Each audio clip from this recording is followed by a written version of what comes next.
Hello, good YouTubers, and today I wanted to talk to you a little bit about my complicated relationship with Charles Bukowski.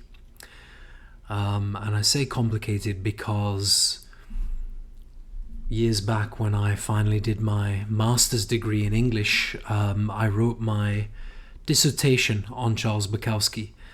And I can tell you at the time that the English university were not very enthusiastic about this idea. They didn't like him at all. I think a lot of that stemmed from the fact that Charles Bukowski always said things like William Shakespeare was boring or Thomas Hardy was boring, and he hated the picturesque landscapes that writers like Thomas Hardy would depict in the beginning of their chapters and so on.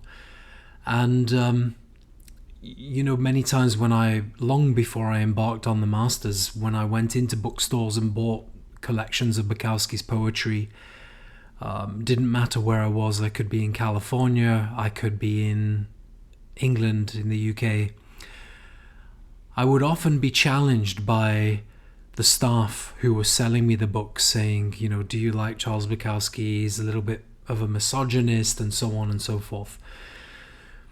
And it's true that particularly when I started to study his works, I found myself at times throwing books across the room at the wall, kicking them across my apartment in Madrid, and thinking, I hate this guy. He's such a arrogant, annoying, difficult person to deal with or to read about, because of course most of his fiction is autobiographical. But as he went on, as he matured, as he became older, particularly his poetry just became phenomenal in my opinion. And the way that he was able to just dissect life and see through things that were fake and really connect to what was real and important and meaningful in life, but really write about it with a humorous twist that would leave you laughing at the end of a poem. And of course Bukowski's poems were very unusual. He was really not a fan of traditional poetry, and in essence I think that a lot of Bukowski's poetry was really just prose that came out in poetic form, often because he was probably just too drunk to write anything more lengthy than something poem length, but it was really incredible.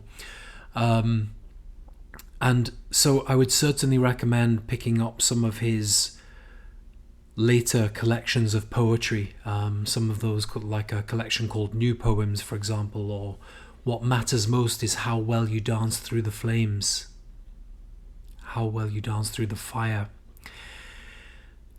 And Bukowski got his start. It's just worth quickly mentioning how he started. Was there was a book collector called John Martin, who was a fan of some of the short fiction of Bukowski's that he'd found that had been published.